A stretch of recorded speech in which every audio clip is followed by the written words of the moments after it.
আসসালামু আলাইকুম গাইস, কি অবস্থা সবার? আশা করি সকলে ভালো আছেন।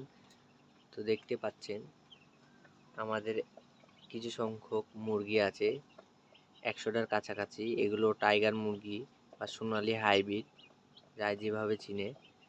তো এই মুরগিগুলো আমরা এখন 5 দিন চলছে, আজকে আমরা ভ্যাকসিন করলাম। তো কিভাবে আমরা 1 থেকে 5 দিন পর্যন্ত এবং ভ্যাকসিন পর্যন্ত কি কি ওষুধ ব্যবহার করলাম তা নিয়ে বিস্তারিত আলোচনা করব এই ভিডিওতে।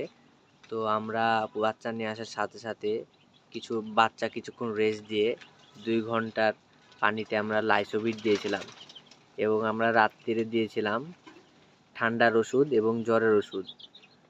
ঠান্ডার ওষুধ দিয়েছিলাম আমরা মাইক্রোনিড, এবং জ্বরের ওষুধ দিয়েছিলাম আমরা ফাস্টভেট।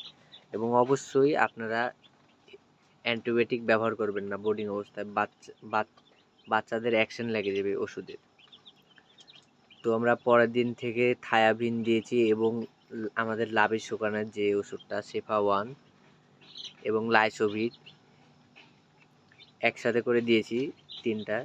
এবং 5 দিন পর্যন্ত মুরগির কন্ডিশন বুঝে আপনারা ওষুধ প্রয়োগ করবেন। এবং ভ্যাকসিনের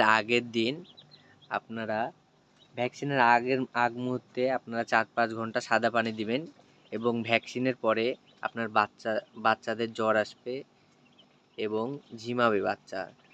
তো আপনার ভ্যাকসিনের পরে লাইসোভিট দিতে পারেন, এবং লাইসোভিটের সাথে আপনার মুরগি যদি বেশি ঝিমায় তাহলে আপনারা ফাস্টভেট জ্বরের ওষুধটা দিয়ে দিবেন লাইসোভিটের সাথে। তাহলে মুরগির রোগ প্রতিরোধ ক্ষমতা বাড়বে, এবং মুরগির শরীরে যে জ্বরের ভাবটা আছে সেগুলো আস্তে আস্তে চলে যাবে। তো আমি আজকে ভ্যাকসিন করেছি,